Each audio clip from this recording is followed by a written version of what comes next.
दोस्तों पिछली वीडियो में एडवांस लेवल पे हमने पिक्चर के अंदर डिटेल से सारे ऑप्शन पे बात करी थी। अब हम इसमें बात कर लेते हैं वर्ड आर्ट की।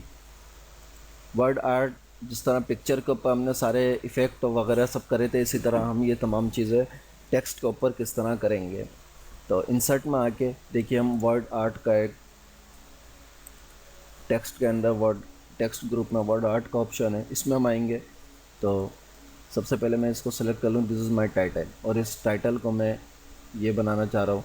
इस पर क्लिक करूँगा, दिस इज़ माई टाइटल ऐसा हो गया उस डिज़ाइन पे और उस चीज़ पे वो हो गया।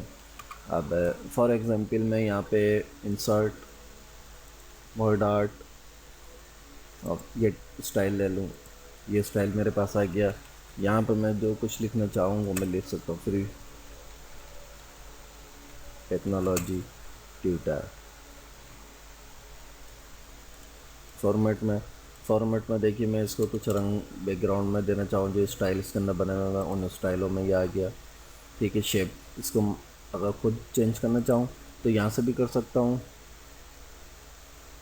अदर थीम फाइल ये सब यहाँ से भी कर सकता हूँ, और यहाँ से भी शेप फिल में कलर चेंज कर लूँ, शेप आउटलाइन में चेंज कर लूँ, शेप इफेक्ट में शेडो वगैरह इसको दे दूँ और ग्लो वगैरह दे दूँ, ये देखिए।